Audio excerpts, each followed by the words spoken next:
Bulletin का आगाज करेंगे इस अहम खबर से। नारोवाल में 3 दोस्त नाला डेक में डूब गए हैं। एक नौजवान की डेड बॉडी को निकाल लिया गया है, जबकि 2 की तलाश जारी है। डूबने वाले तीनों जफरबाल के नवाही गांव के रिहायशी और दोस्त बताए जा रहे हैं। नाला डेक में डूबने वाले नौजवानों की उम्रें 20 से 22 साल के दरमियान बताई जा रही हैं। नारोवाल में 3 दोस्त नाला डेक में डूब गए। एक नौजवान की डेड बॉडी को निकाल लिया गया, जबकि 2 की तलाश जारी है। डूबने वाले तीनों जफरबाल के नवाही गांव के रिहायशी और आपस में दोस्त बताए जा रहे हैं। नाला डेक में डूबने वाले नौजवानों की उम्रें 20 से 22 साल के दरमियान बताई जा रही हैं। इस वाकये के बारे में मजीद डिटेल्स माजिद भट्ट हमें देंगे। माजिद, क्या अपडेट करेंगे आप हमें?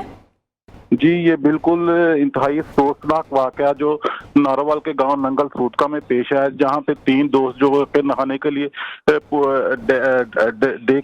नाला डेक में गए हैं, जहां पे वो पानी में डूब गए हैं। जी अच्छा, 2 की तलाश जारी है। मजीद क्या इमदादी कार्रवाइयां जारी हैं, इस बारे में क्या अपडेट करेंगे? वो रेस्क्यू ने निकाल ली है, जबकि 1 की तलाश जारी है। जी, 2 डेड बॉडीज निकाल ली गई हैं, 1 की तलाश जारी है। बहुत शुक्रिया आपका माजिद भट्ट, हमारे नुमाइंदे हमारे साथ थे। अफसोसनाक वाकया पेश आया है नारोवाल में, जहां पर 3 दोस्त नाला डेक में डूब गए हैं। एक नौजवान की डेड बॉडी 2 की निकाली गई है, जबकि 1 की तलाश जारी है। मॉनसून बारिशों का एक और धुआंधार स्पेल जारी है। पंजाब, बलूचिस्तान और खैबर पख्तूनख्वा के मुख्तलिफ इलाकों में नदी नाले बिफर गए हैं। दरियाए चिनाब में आइंदा 24 घंटों में ऊंचे दर्जे के सैलाब का खदशा है। दरियाए सिंध में निचले दर्जे की सैलाबी सूरत हाल बरकरार है। नारोवाल के नाला बई और सियालकोट से वजीराबाद तक नाला पलकू में निचले दर्जे का सैलाब है। हेड मराला, हेड खानकी और हेड कादिराबाद से मुल्हिका नदी नालों में सैलाब से नुकसान का खदशा है। पंजाब के तमाम डेप्यूटी कमिश्नर्स को अलर्ट रहने की हिदायत जारी कर दी गई हैं। पंजाब के बेशतर अजला में मानसून बारिशें। लाहौर में 50 मिलीमीटर, रावलपिंडी 39, साहिवाल 79, टोबा टेक सिंह 77, सियालकोट 41, गुजरांवाला 50 और फैसलाबाद में 57 मिलीमीटर बारिश रिकॉर्ड की गई। मुल्तान 37 मिलीमीटर, खानेवाल 67, रहीम यार खान 79, डेरा गाजी खान 57, बहावलपुर 26, भक्कर 14 मिलीमीटर बारिश रिकॉर्ड की गई। पंजाब, बलूचिस्तान और खैबर पख्तूनख्वा के मुख्तलिफ इलाकों में नदी नाले बिफर गए। भक्कर को तूफानी बारिश ने डबो दिया। दरिया खान सिटी के स्कूलों में 3 से 4 फीट पानी जमा। मुल्तान में बारिश का 30 साला रिकॉर्ड टूट गया। पिंड दादन खान में 2 रोज से होने वाली मूसलाधार बारिश ने तबाही मचा दी। कोहिस्तान नमक और दरियाए जेहलम के दरमियान 10 किलोमीटर की पट्टी में बसने वाले 4 लाख से जायद अफराद महसूर होकर रह गए।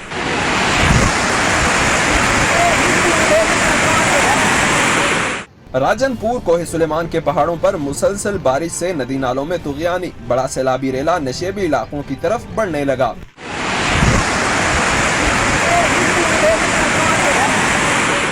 नारोवाल के नाला बई और सियालकोट से वजीराबाद तक नाला पलकों में निचले दर्जे की सैलाबी सूरत हाल है। हेड मराला, हेड खानकी और हेड कादिराबाद से मुल्हिका नदी नालों में सैलाब से नुकसानात का खदशा है। PDMA के मुताबिक दरियाए चिनाब में आइंदा 24 घंटों में ऊंचे दर्जे के सैलाब का खदशा है। दरियाए चिनाब में पानी की सतह 2 लाख क्यूसिक से 2,50,000 क्यूसिक तक बढ़ने का इम्कान है। दरियाए सिंध में निचले दर्जे की सैलाबी सूरत हाल बरकरार है। DG PDMA इरफान काठिया का कहना है तमाम डिप्टी कमिश्नर्स को अलर्ट रहने की हिदायत की गई है। बारिशों का हालिया सिलसिला 20 अगस्त तक जारी रहेगा।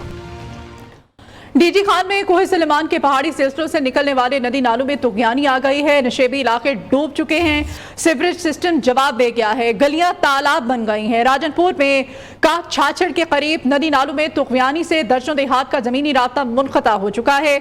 200 से ज्यादा अफराद को महफूज मकामात पर मुंतकिल किया जा चुका है। मीरपुर खान में बारिश से नशेबी इलाके जेर आब आ गए हैं। बलूचिस्तान में भी सैलाबी रैले तबाही मचा रहे हैं। बारिशों के बाद सैलाबी सूरत हाल पर बात करेंगे। मुख्तलिफ शहरों से हमारे नुमाइंदगान हमारे साथ लाइन पर मौजूद हैं। डीजी खान से अमीन चौहान होंगे, राजनपुर से इम्तियाज हुसैन होंगे, मीरपुर से असद चाकी, जबकि कोयटा से हनीफ बाजई हमारे साथ होंगे।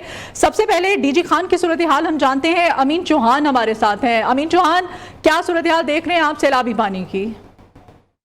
डेरा गाजी खान में गुज़श्ता रोज से बारिश का सिलसिला वक्फे से जारी है, जबकि अगर बात की जाए तो कोहे सुलेमान के नदी नालों की तो सख्ती तरवर, वडोर, चाचड़, कहा, और वहोवा वाली साइड के ऊपर भी जो नदी नाले हैं उनमें भी तुगयानी आ चुकी है। और इस वक्त अगर मैं डेरा गादी खान शहर की बात करूं तो डेरा गादी खान शहर में भी इस वक्त जो रोड हैं और जो गलियां हैं वो भी तालाब का मंजर पेश कर रही हैं। और तमाम जो मेन जो शराएँ हैं इस वक्त वहाँ पर सीवरेज और बारिश का पानी भी जमा है। अगर रोदकोइयों की बात करूं तो रोदकोइयों में भी तुगयानी आ गई है और जो नशेबी जो इलाके हैं इस वक्त मुकम्मल तौर पर बारिश के पानी से ज़ेर-ए-आब आ चुके हुए हैं। जी अमीन, आप हमारे साथ ही रहेगा। राजनपुर का रुख करेंगे। राजनपुर से इम्तियाज हुसैन हमारे साथ हैं। इम्तियाज, क्या सूरत हाल है, क्या अपडेट करेंगे आप हमें? तो इस वक्त राजनपुर कहा सुल्तान के करीब में मौजूद हूँ, जहाँ पर अब बारिशों का जो सिलसिला है वो जारी है। राजनपुर में वक्फे से आज सुबह से ही बारिश शुरू हुई है, शाम तक ये बारिश का जो सिलसिला है वो बताया जा रहा है। छाछड़ जो है उसमें इस वक्त तकरीबन 10,000 के करीब क्यूसेक का जो पानी का रेला है वो गुजर रहा है। अपने हिदायत के मुताबिक बच्चों को एहतियात से घर लेकर जाएँ। और दूसरे ये भी मुख्तलिफ इलाकों में जो बिजली है वो बिजली की भी बंदिश दिखाई दे रही है कि मुख्तलिफ मकामात पर बिजली भी बंद कर दी गई है। जी, इम्तियाज हुसैन हमारे साथ है राजनपुर से। मीरपुर से असद चाकी हमारे साथ हैं। असद, इस वक्त मीरपुर की क्या सूरत हाल है? जी बिल्कुल, आज सुबह से बारिश होने वाली ने मीरपुर को जल्द से लेक कर दिया। मीरपुर में इस वक्त भी बारिश का सिलसिला जारी है।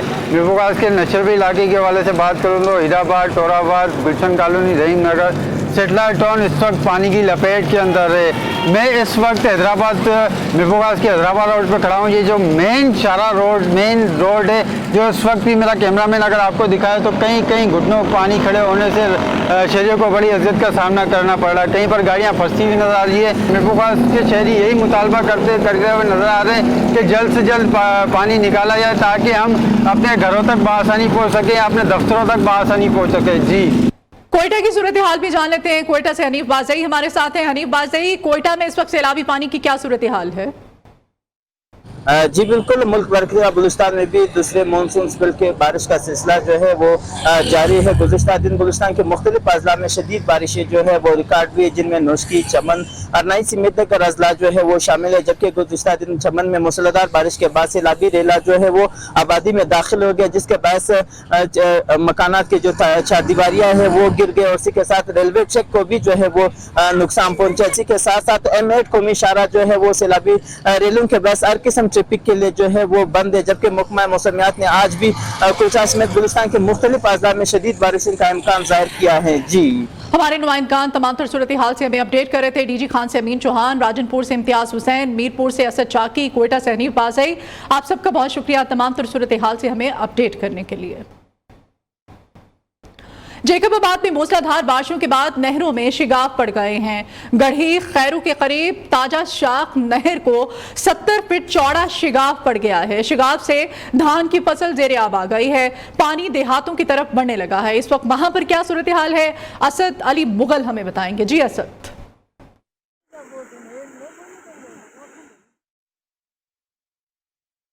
डिटेल्स लेने की कोशिश कर रहे हैं। जैकबाबाद की सूरत हाल आपको बता रहे हैं, जहां पर मूसलाधार बारिश के बाद नहरों में शिगाफ पड़ गए हैं। गढ़ी खैरू के करीब ताजा शाख नहर को 70 फीट चौड़ा शिगाफ पड़ गया है और शिगाफ से धान की फसल ज़ेर-ए-आब आ गई है। पानी देहातों की तरफ बढ़ने लगा है।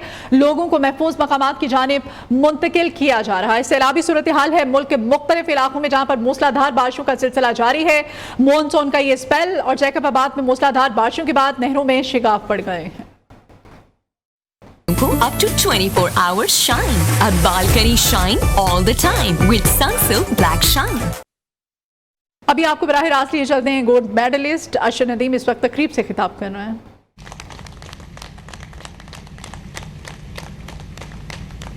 और इनके साथ साथ मैं स्पीकर पंजाब असम्बली मलिक मोहम्मद अहमद खान साहब का मैं शुक्रिया अदा करता हूँ। और इनके साथ साथ DG rescue doctor Rizwan Naseer साहब का, जिन्होंने माशाल्लाह बड़े अच्छे तरीके से मेरा वेलकम किया। मैं इनका बेहद मशकूर हूँ। और इनकी पूरी टीम का, जिन्होंने माशाल्लाह बड़े अच्छे अंदाज से मेरा वेलकम किया। और इनके साथ साथ वज़ीर महकमा हेल्थ ख्वाजा सलमान रफ़ीक साहब का मैं शुक्रिया अदा करता हूँ, और जितने भी हमारे पाकिस्तान के मीडिया हैं उनका मैं शुक्रिया अदा करता हूँ। और उनके साथ 2024 में मेरी राइट नी की सर्जरी भी हुई, उसका मैंने पेट करवाया, डॉक्टर अली शेख बाजा साहब ने किया था। और इसके बाद मुझे 2 दफ़ा इंजरी भी हुई, उस पर भी अल्हम्दुलिल्लाह हमने वर्क किया।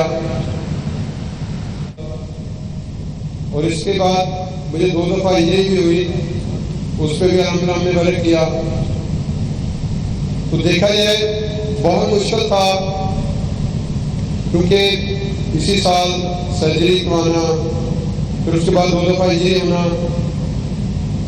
और मैंने गोल सेट किया हुआ था जैसे मैंने टोक्यो ओलंपिक्स में बड़ा अच्छा परफॉर्म किया, बड़ी होप थी कि पाकिस्तान के लिए मेडल दे दूँ, लेकिन वो कहते हैं कि वहाँ पे मेरी मेरी किस्मत में अल्लाह ताला ने नहीं लिखा था मेडल। लेकिन अल्लाह ताला का मैं जितना भी शुक्र अदा करूँ उतना ही कम है। और उसके बाद मैंने गोल सेट किया कि इंशाल्लाह नेक्स्ट जो ओलंपिक्स होगी उसके लिए इंशाल्लाह भरपूर तैयारी करूँगा और पाकिस्तान के लिए इंशाल्लाह मेडल जीतूँगा। वही हुआ। उससे तकरीबन 1 महीना पहले मैंने जामिया लीग के लिए पेरिस में हुई थी, तो वहाँ पे मैंने अपने आप को बचाया और बड़ा अच्छा परफॉर्म किया।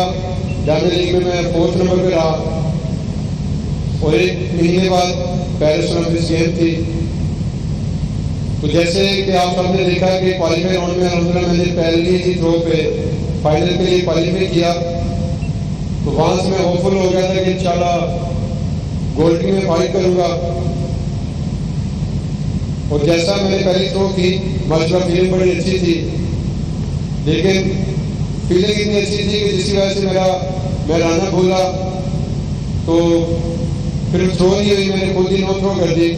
और सेकंड थ्रो जैसे कि अल्लाह ताला ने हमें इज्जत दी पेरिस ओलंपिक्स में 92.97 मीटर करके अल्लाह ताला ने उसी थ्रो पे हमें इज्जत दे दी थी। गोल्ड मेडल मैंने जीता, पेरिस ओलंपिक्स गेम्स का मैंने माशाल्लाह रिकॉर्ड ब्रेक किया। ये आप सबकी दुआओं से हुआ, और इंशाल्लाह जैसे आप सब मुझे इज्जत दे रहे हैं, प्यार मोहब्बत कर रहे हैं, मैं इंशाल्लाह नेक्स्ट जितने भी कम्पिटिशन आ रहे हैं, अभी टोक्यो में वर्ल्ड एथलेटिक्स चैंपियनशिप हो रही है 2025 में, जुलाई मेरे ख्याल में अगस्त में हो रही है, उनके लिए इंशाल्लाह भरपूर तैयारी करूँगा। उनके साथ साथ फिर कॉमनवेल्थ गेम्स भी है, एशियन गेम्स भी है, और नेक्स्ट जो ओलंपिक्स होगी वो 2028 में होगी। वेलकम बैक नाज़रीन। मुल्क की सियासी सूरत हाल के बारे में आपको अपडेट करें। खामोश नहीं बैठूंगा, अब खुलकर सूबे में जारी बदउनवानी के खिलाफ मुहिम चलाऊंगा। खैबर पख्तूनख्वा के साबिक वजीर शकील खान कहते हैं सरकारी महकमों में बड़े पैमाने पर रिश्वत ली जाती है। एहतसाब कमेटी बानी PTI की हिदायत के मुताबिक नहीं। शकील खान का मॉनिटरिंग कमेटी के नाम खत सामने आ गया। वजीर आला और सेक्रेटरी तामीरातों मवासलात पर संगीन इल्जामात। खत में कहा कमीशन की मद में 77 करोड़ रुपए लिए गए, 5 करोड़ और एक फॉर्च्यूनर गाड़ी मुझे बतौर तोहफा देने की कोशिश की गई। महकमे में करप्शन के हवाले से बानी PTI को आगाह कर दिया है। ये अहम मामला है और कहा जा रहा है खैबर पख्तूनख्वा के साबिक वजीर शकील खान के हवाले से उन्होंने कहा है कि अब मैं खामोश नहीं बैठूंगा, बल्कि खुलकर सबकी करप्शन के बारे में आगाह करूंगा। सरकारी महकमों में बड़े पैमाने पर रिश्वत ली जाती है। एहतसाब कमेटी बानी PTI की हिदायत के मुताबिक नहीं बनाई गई है। इस बारे में मजीद तफसीलात न्यूज़ की ब्यूरो चीफ लिहाज अली इस वक्त हमारे साथ हैं। लिहाज, खत में ये जो मुबैना करप्शन है इसका जिक्र किया गया है और बानी PTI के नाम ये खत लिखा गया है, मजीद क्या इस खत के मंदरजात हैं? ये खत जो बुनियादी तौर पर लिखा गया है, इसमें जो सबसे अहम मंदरजात है वो उनके साथ जो वाकयात पेश आए हैं, खुसूसन उनके सेक्रेटरी डॉक्टर असद जिन्होंने उनको रिश्वत की पेशकश की थी, और बुनियादी तौर पर उस खत में ये भी लिखा गया है कि मैं उनको ट्रैप करना चाहता था कि इस महकमे में हो क्या रहा है ताकि मेरे पास सबूत आ जाए। इस वक्त शकील खान जो खैबर पख्तूनख्वा काबीना से मुस्ताफी हुए हैं और खैबर पख्तूनख्वा ने उन्हें डी नोटिफाई किया है, उनका ये कहना है कि तकरीबन 7 अरब रुपए में तकरीबन 10 से 20% कमीशन ली जाती थी और ये कमीशन मुख्तलिफ हलकों में तकसीम की जाती थी। इसके अलावा उन्हें गाड़ी की भी पेशकश की है। उन्होंने अपनी पार्टी के कायद को भी बाकायदा सही। इस मुतालिक आगाह किया था कि इस मुतालिक जो खैबर पख्तूनख्वा में बदनवानी है उसका नोटिस किया। ठीक है, बहुत शुक्रिया आपका लिहाज। नवाज शरीफ और शहबाज शरीफ की मरियम नवाज को मुबारकबाद, खुश आइंद है। पाकिस्तान के 2 वजीर आजम मरियम नवाज की कारकर्दगी को काबिल सत्ताइश करार दे रहे हैं। मरियम नवाज ने चंद माह में साबित किया वो नवाज शरीफ का दुरुस्त इंतखाब है। वज़ीर इत्तलात पंजाब उस्मा बुखारी कहती हैं मरियम नवाज ने अपने वसाइल से पंजाब के अवाम को सेहत जैसी बुनियादी सहूलियात मुफ्त मुहैया करके रिकॉर्ड कायम किया है। पंजाब में सस्ती बिजली, सोलर पैनल, सस्ती रोटी, तलबा के वज़ाइफ बड़े कारनामे हैं।